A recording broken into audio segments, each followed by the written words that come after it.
A very good morning, a good afternoon, good evening to our global audience, whoever has joined us from different time zones across the globe. And today, in this town hall session number 63 of tackling the menace of e-waste, which is electronic waste through greener waste, we have some very erudite participants and as well as our esteemed speakers joining us. So I would like to introduce the speakers to you. Firstly, we have Monmi Barua joining us from the United Nations Sustainable Development Solution Network Youth Platform. She is also associated with the Energy and Resource Institute in India and has done considerable work in the field of environment. She will be sharing her wisdom in the field of environment and environmental management aspect today. Then we have Daniel, who is an associate professor specializing in the field of information technology and also teaching environmental management as a subject at the University Dasmarinas in Philippines. Then we have Robert. I hope he will be joining us soon. So Robert has some technical issues. So Robert has an entrepreneurial background and he represents the organization of the Environmental Shield. And last but not the least, we have Marta Musidlowska joining us from Youth IGF Poland team. And she is also the youth coordinator of Project Youth Summit, associated with Women in Artificial Intelligence and a student herself. She has been keenly observing the work of environment domain from the youth perspective and will be sharing her inputs for the same today. So to just set the context, I would just, I hope you all can see my screen. Can someone confirm on the same? Yeah, we can see.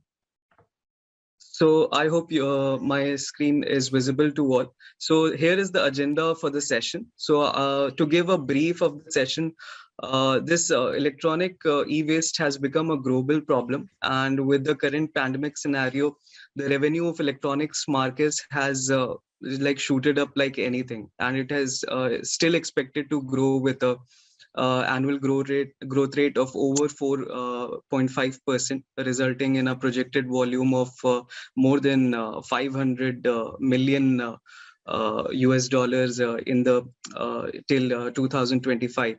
So as such, there is a wide need to observe the quantity of e-waste generation globally and to tackle it in sustainable ways.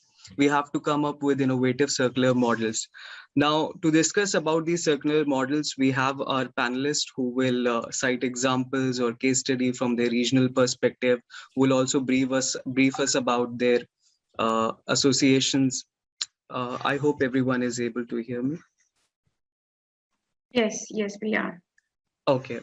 So yeah, so today we have our panelists. So what we will do is that we will go in a roundtable format. We can hear you. Can you hear me? Is there any problem? Just a minute. From my side, I can hear you. I hope that everybody else can hear you. Hi, yes, we can hear. So thank you, Robert, for joining. So there seem to be some technical issues. So I was just giving the brief of the session, and thankfully we have you now. So we have all the speakers. So I was just setting the agenda, and you have just arrived at the right time. So I will just share my screen again. And we will soon start with our deliberations of the agenda. So let me just share the presentation again. So yes, so I have already briefed about the speakers, and we have included your name. We have given a brief of who all have joined us as speakers. And regarding the rapporteuring and moderation, I have joined from Youth Coalition on Internet Governance. Marta is there as a speaker as well as the on-site moderator. So if any issue crops up, we can anybody at on-site get reached to Marta, and she's a very helpful person and she will definitely address to it. And lastly, we have Nicolas, who would be rapporteuring about the session and making notes for taking the action points. So setting the agenda, I was just giving a brief about the electronic market globally and what impact it can hold in terms of generating a large amount of electronic waste. And together with this, different questions have been prepared for the panelists in which they will introduce themselves. They will talk about the best practices, management approaches, or relevant case studies from their regional point of view, which can be taken to solve menace of e-waste. So they will be citing unique, innovative circular business model examples as well, or their experiences in the field of environment with sustainable development goals. And then we will, at the end of the session, take some action items and see how we can replicate the same to solve this problem of electronic waste. So we have a large audience today comprising of the youth.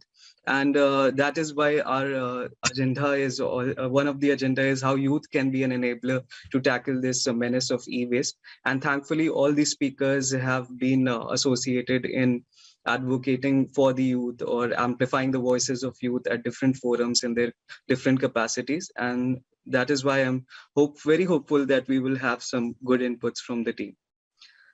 So without any further ado, we would like to move to our first questions. Like I have said enough in praising all of you. Now it's I would like to hear from you. Like, what has been your background in terms of work in the environment sector? Like, what background you come from? What has been your association? And in the light of achieving net zero impact on climate change, what has been your contributions, or how can we be motivated to hear from you? So over to my esteemed panelists. Maybe I can request Daniel, being a professor, to share some of the inputs and break the ice. So over to you, Daniel. Hi, Daniel, are you there? Can you hear me? Yeah, hi, can you hear me? Yes, we can hear you. Yeah, thank you, Atif. Glad to meet you, everyone. I am Dr. Damien, and I work for a doctorate and master's program in the university. And I'm part of um, Internet Society Philippines chapter as Vice President for Technology.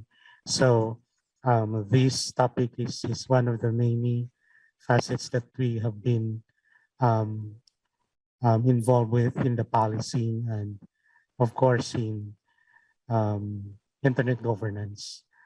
4 years, I have been involved in research collaborations on technologies that can reduce carbon emissions using Internet of Things infrastructure, blockchain, framework technology solutions, intelligent and embedded systems.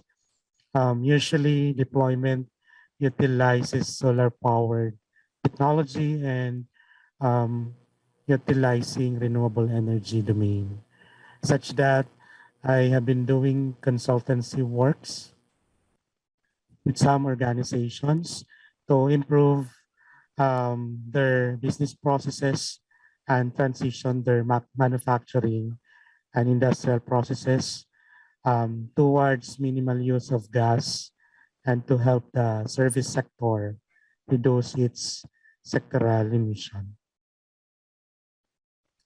Thank you.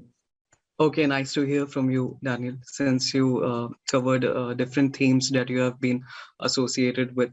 So you also said you have been working on the aspect of how industry can contribute to the field of environment and different aspects of how United Nations or other NGOs could be an enablers to take this ahead.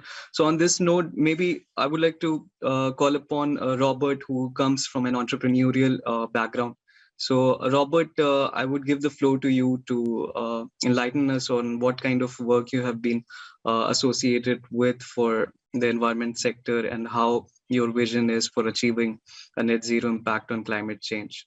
So over to you, Robert, if you can speak. Oh, yes, Atif. Thank you so much. I hope that my I hope that my bandwidth is strong enough to hold the video. And if it is not holding, then you'll advise me to turn it on or turn it off and be so that I can be on audio. So yes, my name is Robert Ryachira. Yes, I'm Robert Ryachira. I am the Deputy Executive Director of the Environment Shield. Unlike how you have introduced me, I'm not from a private sector. I'm actually from civil society. The Environment Shield is a civil society organization, and we have been largely involved in advocacy, activism for sustainable investment and responsible corporate accountability, ensuring that there is a observance of the environment and conservation. And what we have been doing largely is to promote the implementation of sustainable development goals, because as you said, most of our young people who are online, they are aware that right now the United Nations is implementing Agenda 2030, which is a global program aimed at transforming our world. And for us as the Environment Shield, we have been trying to see how we mainstream SDGs, especially Planet SDG, talking about SDG 14, which is life underwater, and then SDG 15, which is life on land. So we have been trying to make sure that we mainstream those SDGs to the realization of especially young people participating, but also approaching in the local communities. So that has been very important.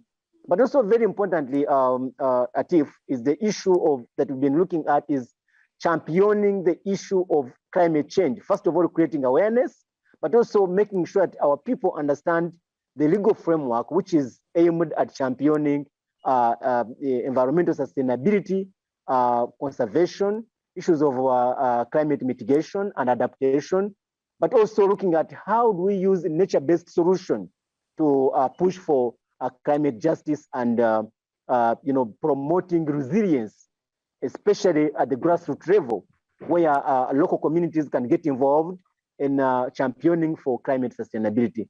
And of course, Atif, because of the issue of the internet being in the fourth industrial revolution, we have seen most young people utilizing the internet. And the fact is that right now there are a number of issues to do with e-waste, and unlike, for example, the traditional plastic pollution, greenhouse gases, issues of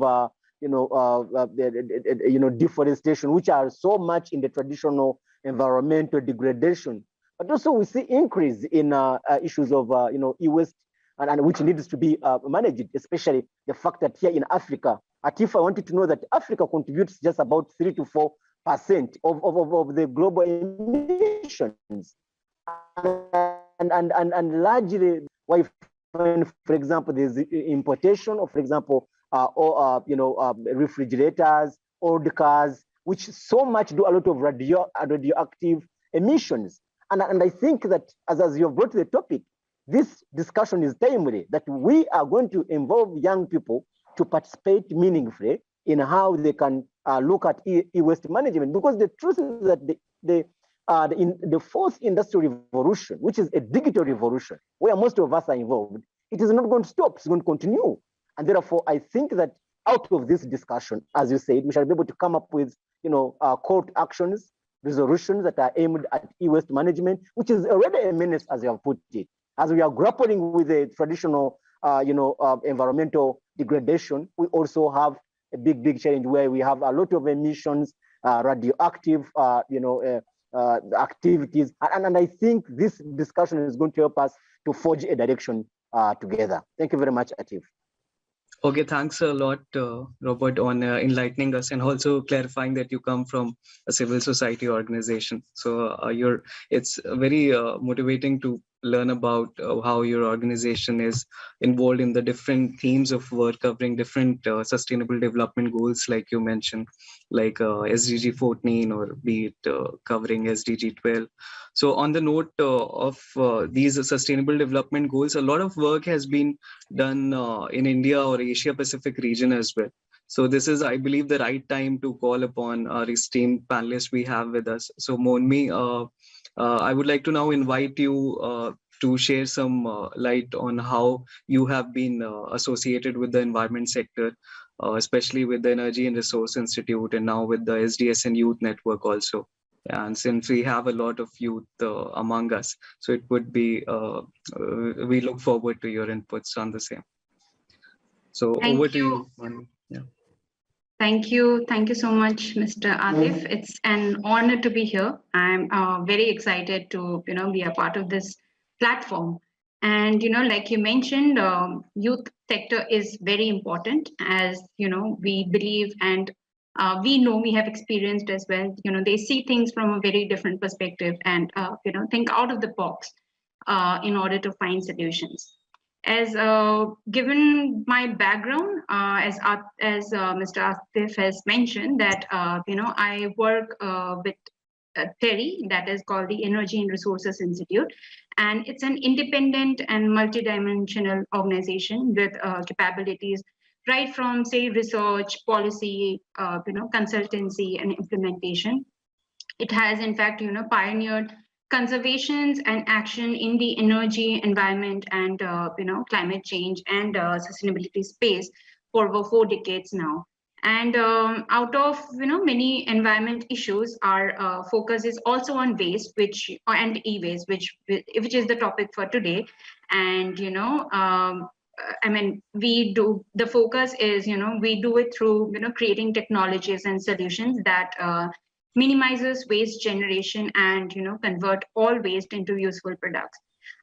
This includes initiatives, say, to promote a circular economy through resource efficient or cleaner production in industries, or to maximize resource recovery and recycling for landfill. So out of this, there are few examples that I want to state. Also, apart from TERI, I am also a part of the United Nations Sustainable Development Solutions Network and the Youth Network. So to give a background, this network was set up in 2012 under the auspices of the UN Secretary General. SDSN, which is the short form, it mobilizes global expertise to promote practical solutions for sustainable development. The network, it brings about, it leverages global scientific and the technological expertise to, in fact, promote practical problem solving for sustainable development, right from local, national, and reaching to global scales. So today SDSN has around more than 1,500 members, 30 national networks, and 12 regional networks. So one of the regional networks, that is we have many like 12 regional networks. So out of that, one of them is hosted by the Energy and Resources Institute, which is in New Delhi, where I am also a part of it. And it is established in 2014. And I'm the network coordinator for SDSN Youth in South Asia.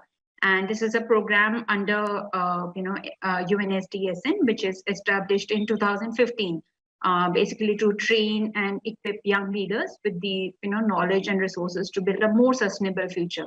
So we have more than 195 volunteers involving 120 countries, and it reaches both to local, national, and global levels initiatives as well.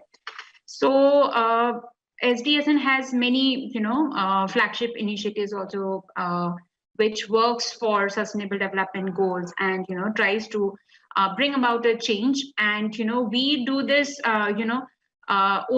we try to do it through youth. We believe that youth are the driving forces, so we try to connect them, basically create awareness. So realizing this, that an environmentally conscious society can be created only if youth are empowered. So TERI has a dedicated area that's called Environment Education Awareness Group, where I work, and that strive towards addressing a need for education for sustainable development on different sustainable issues for achieving a net zero impact on climate change.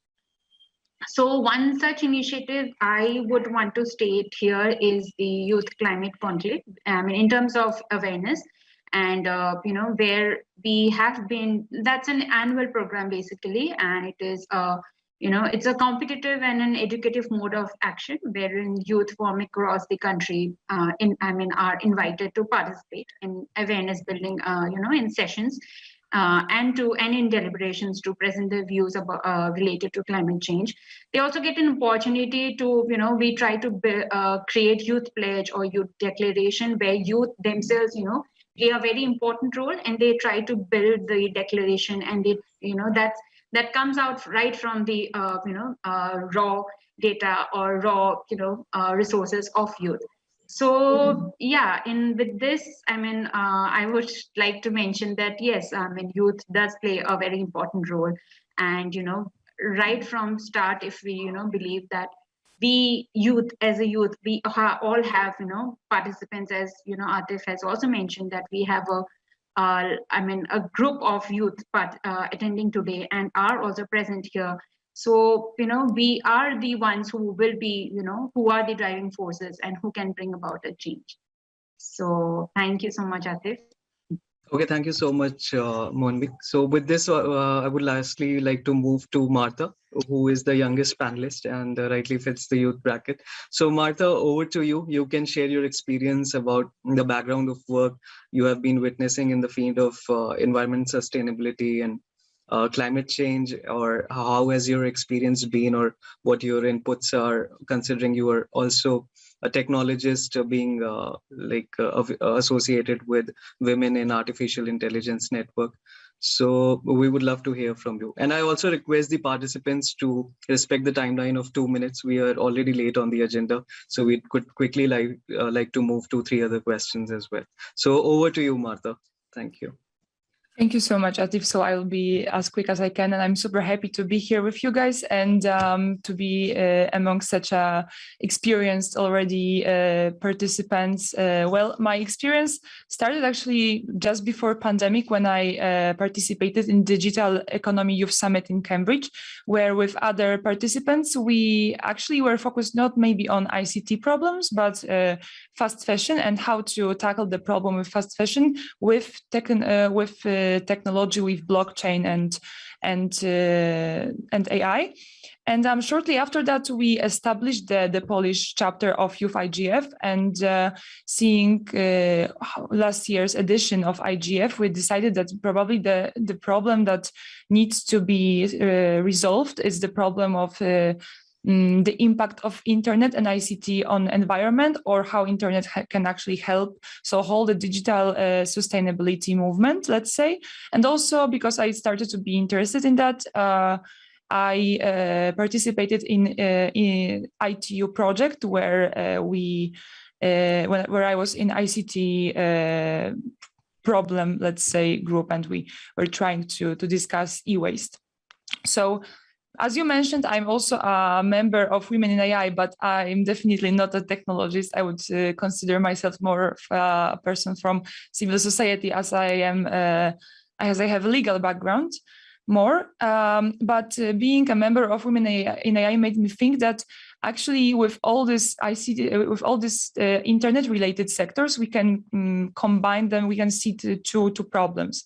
Like on one hand, AI can help in measuring the impact, or in helping resolving the e-waste problem, or it can also produce the problem, produce the waste because it produces, it takes a lot of electricity, for example. But AI, as I said, can be used, for example, to censor and monitor the fullness of trash in the cities, as well as it can sort 4 times faster the trash rather than a human being. So I'm just, as you said, I'm the youngest, so I'm here more to show that my personal perspective. I don't have that big background, but I'm super happy to hear from you guys also. Thank you. Thank you so much, Marta. So you mentioned you covered quite an array of subjects through your speech, with an engaging speech, and you still have a bright career. And we hope that you would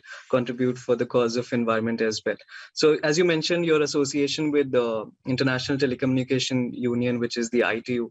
So just on that note, I would like to mention that ITU in our research stated that around 53.6 million metric tons of electronic waste was consumed by the consumers all over the globe in 2019. And the 2020 report is also yet to be announced. And considering this report, I move to the next question, which is, as the quantity of this huge amount of e-waste generation is rising globally, what sustainable practices or ways have you in your field of work or in your research or your associations through global networks that you mentioned have observed which can reduce this effect of electronic waste on the environment? So maybe anyone is up to take this question up. Maybe we can have a say from Robert this time. So Robert, what specific practices have you seen, maybe from a regional perspective, if you can share, or sustainable waste practices that your organization, the Environment Shield, is doing, which is remarkable in the field of environment, which can have a reducing effect for e-waste? So you are free to share in those aspects of your work. So over to you, Robert. Oh, thank you so much, Atif. I want to salute my fellow panelists, because it's very clear that the panelists were chosen, depending on the experience that we all have. And personally, I'm very honored to be part of this engagement. And to go to the question you are asking, in the first place, let us first appreciate the situation that we are dealing with, Atif. What we are advancing for is the issue of how do we achieve a circular economy? Because what we are having right now, is a global movement towards, issues of how do we use and reuse and recycle, okay? How do we engage in that direction? And that is very critical. And the principle of the clean development mechanism, I am happy that Marta talked about issues of how do we use clean energy. And you see that, yes, we are pushing, there's a shift into artificial intelligence. You have all these things of advancement into robotics and all that, yes, that kind of revolution, the use of technology. It is very good. But let me show you something. And I want to speak from the perspective of Africa, from an African perspective. As I already told you in the first session, that Africa, how much does Africa contribute to the global emissions? The statistics show that it's about 4% of the contribution. And we all know that the biggest contributor right now, the biggest contributor of climate change at the moment are what you call the greenhouse gases. And what are the sources of greenhouse gases? The source is industrialization. So for me as Robert, who has been involved at the front line of pushing for climate justice, of pushing for environmental sustainability, this is what I would recommend. That as a global community, especially our young people who are really participating in this, we must look at it. We must look at this issue in a broader perspective, in a sense that if you are going to have a green economy, then it means that the perspective that we are going to have is that how do we use our environment in a sustainable manner? And that will involve now responsible disposal of the waste products. How do we responsibly dispose of? And in the first place, Atif, we shall have to look at the legal framework. I already told you, look at, for example, the Paris Agreement. The Paris Agreement is very comprehensive. The Paris Agreement brings to the fore, one, that every country must have what they call the nationally determined contributions. All right? So we do have a policy question. Just to interrupt you, Robert, here. So we have a dedicated policy question in the question 3. But I'm very happy to hear from the regional perspective that you stressed upon. And because lastly, we would like to keep it interactive. Now I would like to move to Monmi.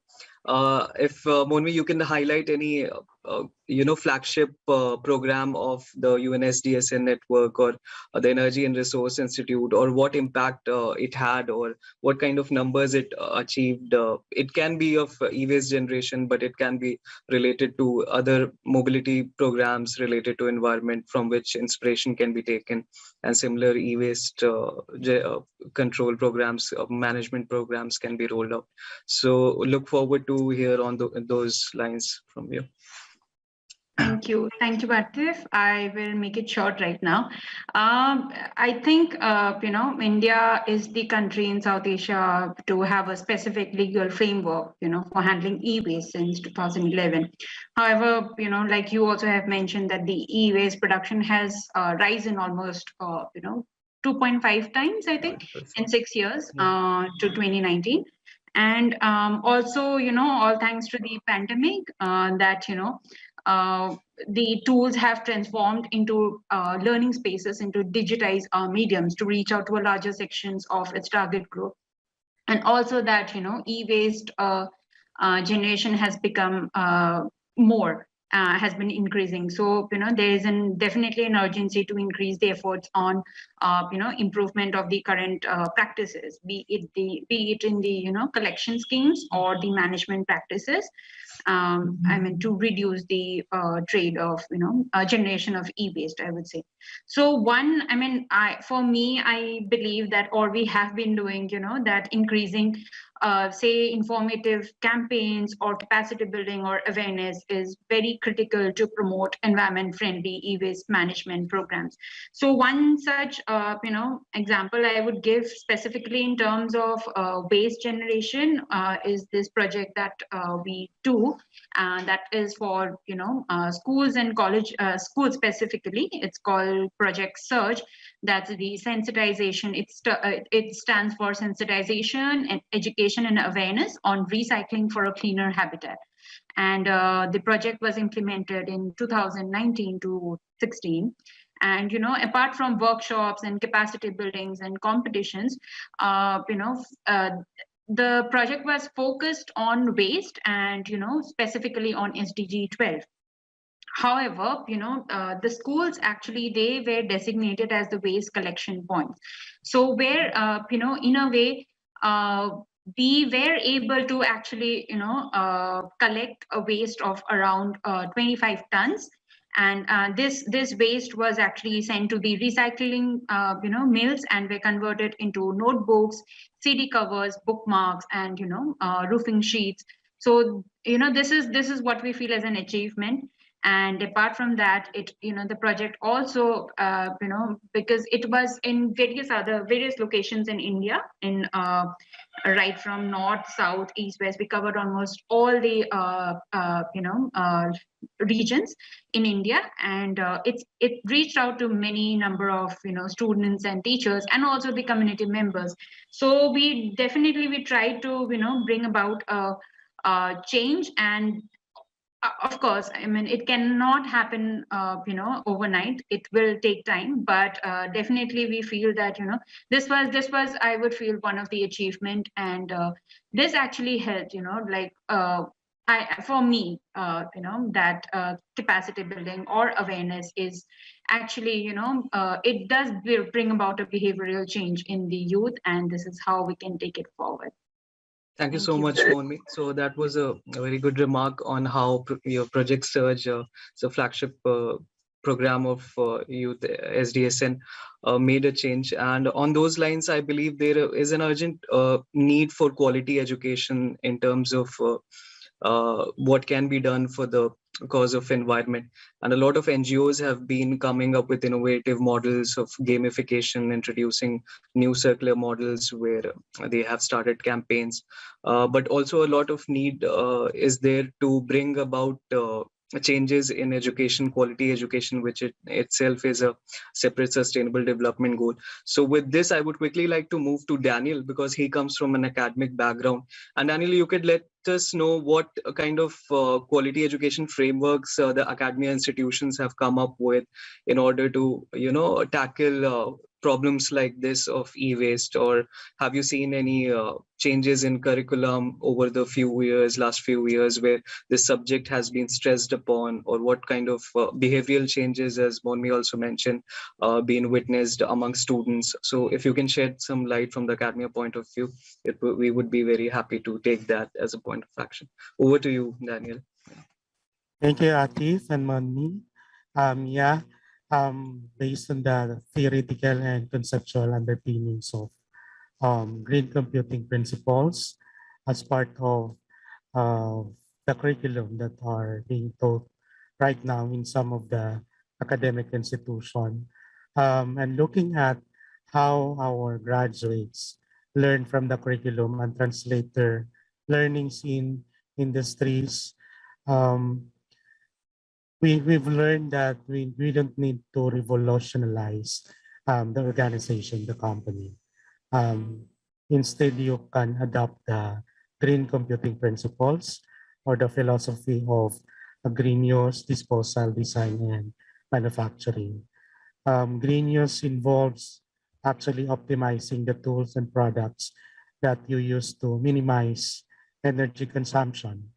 And with the onslaught of COVID-19 pandemic, it has unmasked the capabilities of all, if not all, almost all of the organizations all over the world. And those organizations which had been embarked towards digital transformation, or actually the e-waste polluter also, was able to do corporate strategy, how to use green design, looking at enabling power management features, powering down at the end of the day. And some companies have subscribed to outsource services. So instead of putting on data centers, they're going to outsource services like communication services for like Zoom, Google Meet, etc., just to reduce operational cost and, of course, carbon emission from the facility having had another data center. And in the green disposal, limiting the amount of e-waste being disposed, looking at how they can develop policy. Well, it's actually about corporate strategy on policy as to reconsidering is the procurement. So just to intervene here, so Daniel, we will come to the policy question next, which is a dedicated segment, and we'll have this quick comment from you. So it's very good to hear about the industry collaboration with the in sync with the research institutions and academia institutes, where they can leverage the power of education and research and development to steer the work in terms of reducing e-waste generation, and like the methodologies you mentioned, or the work can be replicated across the globe. So with this, I would like to move to Marta with some quick comments on how she has seen the quantity of e-waste generation rising in her locality, or maybe what best practices in terms of innovative circular models, like the methodology of 3R, reduce, reuse, recycle. Has this been a practice in the European countries she has been in, or in Poland, or what work she has seen which she was inspired with, and how does she envision that effect of e-waste could be reduced from a regional perspective? So over to you, Marta. Just a quick comment or two would be appreciated. Thank you. All right, I'll be super quick then. So I would like to distinguish here two dimensions, because one dimension is that in European countries, we have like a double perspective. One is European one, and the other is like a national approach to certain regulations. So for example, as far as I know, there is a right that allow the consumer to give the old ICT device back when you are buying a new one in a shop. But for example, in some countries, it lacks the regulation upon what to do when you are buying something online. As we know right now, everyone is buying everything online. So it's kind of a problem. And what to do when, for example, someone is delivering your stuff. So as far as I know, I did a small research. I really like the Dutch, what the Netherlands they did with that. So when you are ordering with delivery, you can match in a certain form that you want to. While someone is, for example, giving you a laptop, you can give them back the same, of course, the same type of ICT. So if you are being given a laptop, if you bought a laptop, then you have to give computer as well. If you're buying a telephone, then telephone, not like you're buying a telephone, and you can give back the TV, for example. And so this is one thing which I really like about the Dutch law. But the other thing is also that in different countries, we can observe totally different approach to environmental issues and to stuff like that. Because as I know, actually, Poland has one of the lowest percent when it comes to the amount of waste per person in Europe, which is super surprising for me. And we have a great e-waste collection. But for example, as I know, in Italy there was a problem recently with the definition of e-waste that it wasn't that sure, and someone was selling the materials to other countries. For example, in Africa, the things that should be considered as e-waste. So we have some similar problems with making it all equal, but it's probably because we have totally different mentalities in different countries. So thanks. That's really nice to hear those kind of behavioral changes and the points you mentioned from European perspective, and to hear that Poland is among the least contributor to it. So I hope that same mindset can be adopted with other countries as well. So with this, I would now like to move to our next segment, which is for policymakers. Like, is there any best practice or suggestion you would want to raise to policymakers for reducing the impact of e-waste or pollution on environment from a regional perspective? So I had cut Robert on this. So Robert, I would like to invite you, and sorry for cutting you short on the policy aspect, because now I would like to take 1 or 2 minutes of you to explain how those best practices or suggestions at NGO level, you kind of amplified it to the policy framework level in your country, which can be adopted globally as well, and how we can make an impact on environment through that. So over to you, Robert. Yeah. Well, thank you so much. Thank you so much, Atif. And I think you're really doing an incredible job moderating us. In the first place, and you see that there's something that is coming out from the participants, that at the end of the day, this all ends up with the policymakers. Because you see that there is a generally goodwill, for example, if I can give an example here in Uganda and generally Africa, there's a goodwill from the citizens as far as issues of e-waste management is concerned. Of course, as I already had connected, trying to bring in place the issue of, the Paris Agreement, which is an international instrument, at least aimed at getting issues of e-waste management. And in Uganda, we also have a comprehensive legal framework. The National Environment Act, the recently passed Climate Change Act, which are very, very clear about issues of e-waste management and disposal. And I can tell you, Atif and dear participants, that at the end of the day, the government is the biggest duty bearer in all this, because they are the ones in charge of implementation of the policies. But also, I want to say that there needs to be, there needs to be partnership. If you're going to achieve some of these, recommendations, there should be partnership. We need to have the private sector, which is the biggest, player in all this, e-waste management drive. The private sector is very critical. We must bring it on board. And of course, also us who are involved in the civil society, we're also trying to do our work by speaking out, amplifying the voices. But I think that we need to do more, especially when it comes to real tangible solutions. I can tell you, you saw what Daniel raised when it comes to the challenges at the moment, especially with policy implementation. Let me tell you something. We need to look at how do we, for example, achieve some of these green innovations. It must be deliberate effort at a policy level that we have green jobs, because the green economy can only be achieved, as you have already said, using the circular approach, where there is use, reuse, and what. And for me, I would want to recommend that there should be increase in financing towards that direction.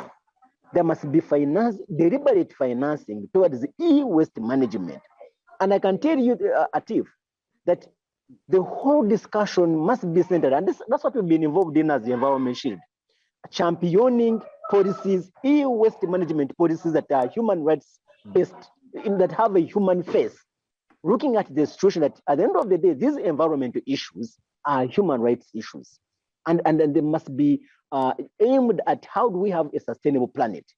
How do we champion issues to do with responsible disposal of some of these? Let me tell you something. For us in Uganda, the National Environment Act prohibits irresponsible dumping of some of these e-waste products. I have already told you that one of the biggest things that we are facing here in Africa is because look at, for example, our internet penetration, our digital penetration is just about 26%.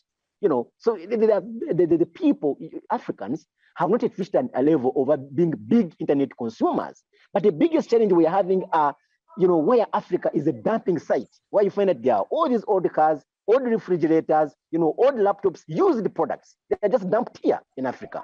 And most of them actually emit these radioactive, substances, which are lead to accumulation of e-waste.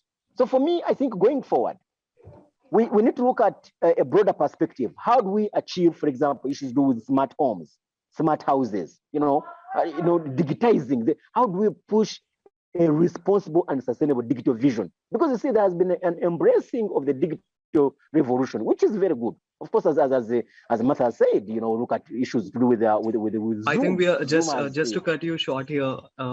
So we have heard so many things from you about sectoral approaches, about finances, and these are some great inputs that we have got. But due to the scope of this session and due to respect the time of everyone, I would now like to move on with the panel. So. Thank you, Robert, for your inputs.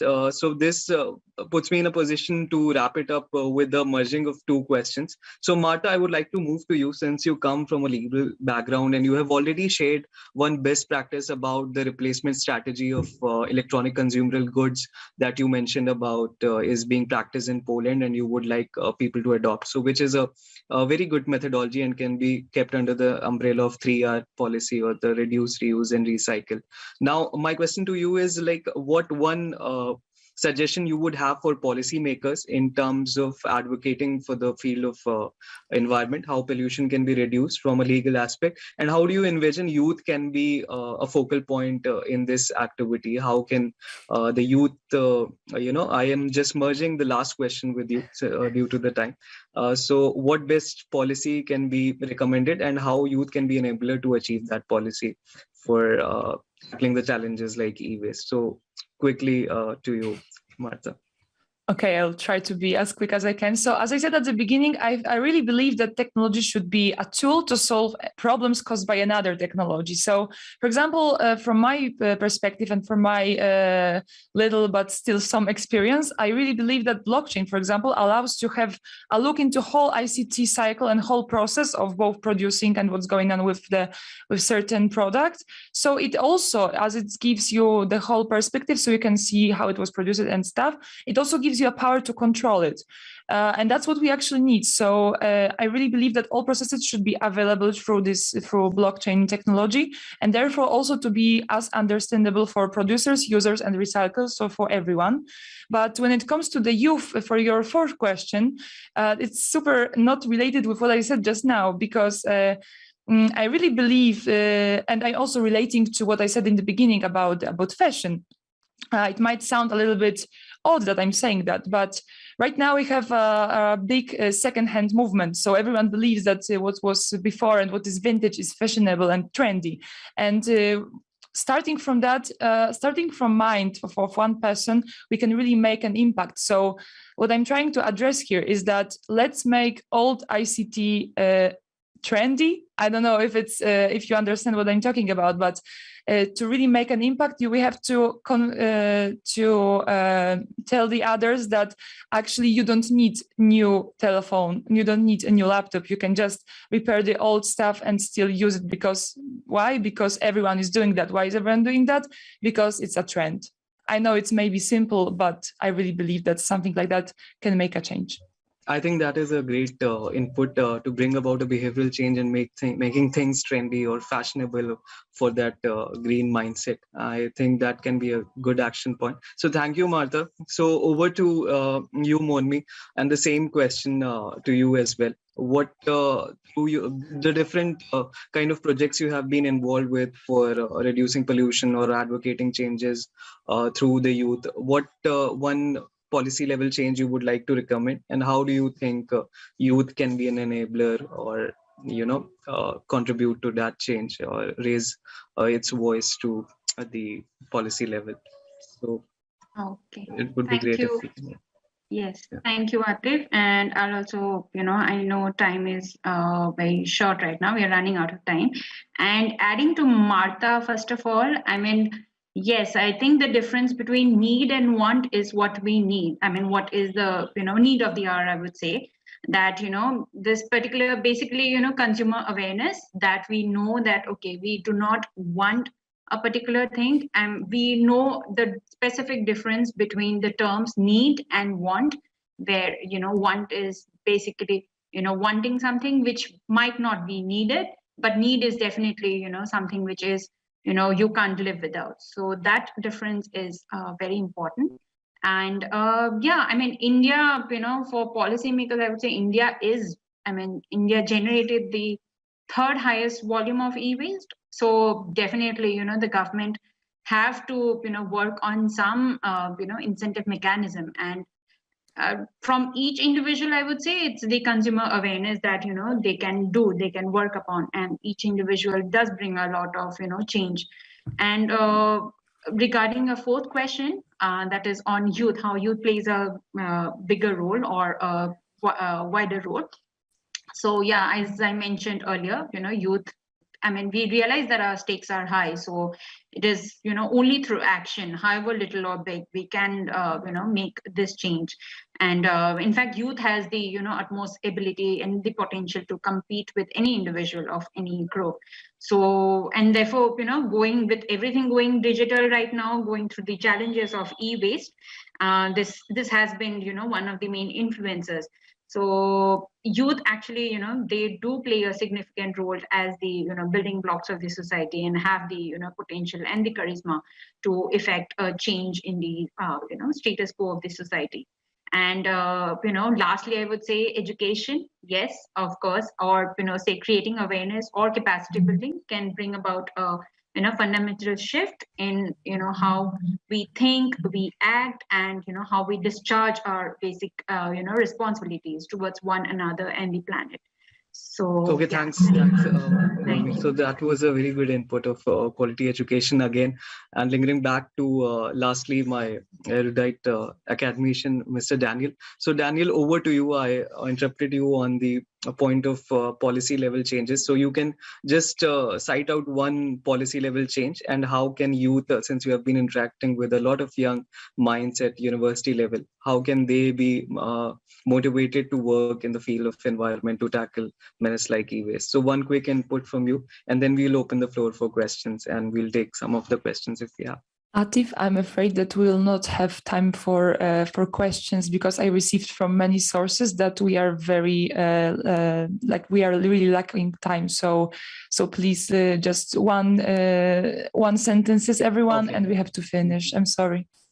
Okay, Thank so you. I understand. So due to the on-site constraints, we have to wrap it up quickly. So just one sentence from you, Daniel, and then we Thank can you, wrap it Atif. up and we can take the questions later. Okay. Yeah. I'd like to forward the idea of recycling as revenue generation strategy. However, we have to move away from this legacy strategy to reuse and remanufacture strategy. So our youth should be involved in the development of national and regional remanufacturing instrument as the way forward, because youth is the enablers of technology and applications, and we must participate in the discussions and dialogues so that we can counter e-waste acceleration locally and globally. Thank you. I think that's a great input to wrap it up. So, Robert, we have already heard about from you about the importance of youth, and again, so since we are running out of time, we have had very valuable inputs from all of you. So, Robert, Marta, Monmi, and Daniel, thank you so much for giving us time today. And since we do not have much time for audience Q&A, we already have speakers' voluntary commitment to foster the aims and goals of the IGF with special reference to environmental sustainable development goals for the next year as well. And we hope through the points of action generated today, we will be able to amplify the voices of youth and what action points can be taken in regard to controlling the menace like e-waste. And we have some very good examples taken from all of you, which we will highlight in our background paper. And we will also circulate it through the panel of Youth Coalition of Internet Governance Forum. And if you want to reach out for any specific question, you can, I will share the details of the speakers. You can interact with them, and they are very friendly, and hopefully they will address your questions. Some of the very encouraging projects or the sites that are mentioned by the speakers, like Project Search or Environmental Shield network, or the policy network that Daniel also stressed upon, or the Women in AI network that Marta is also a part of. We will share those details as well with our participants, and we can hope to continue the dialogue in this regard to make this environment a far more better place in a consolidated way. So thank you so much, and thank you for your time. Just request the panel for a quick photograph of the session. So for all the participants, if we can have, if you can come with your camera, I will just take a quick screenshot and then we can wrap up this session. So yeah, everybody, if I can see your smiling faces, that would be great.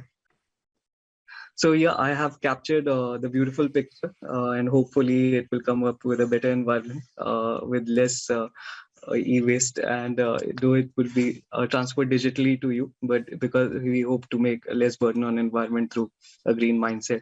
And there is a reminder that we have another Youth Coalition on Internet Governance session happening, like youth in the decision-making process. It's happening on Thursday, 9th of December, between 14:35 UTC to 15:50 UTC. It will held on-site for on-site participants in the Ballroom B, and for online participants, you can just add it to your calendar in the UN IGF website. And that will be a very good session in how youth can amplify its voices and make Atif, we have to finish. Changes. Yeah, thank you. So thank you, technical team. Thank you, everyone. And we are done with the session. Thank you so much.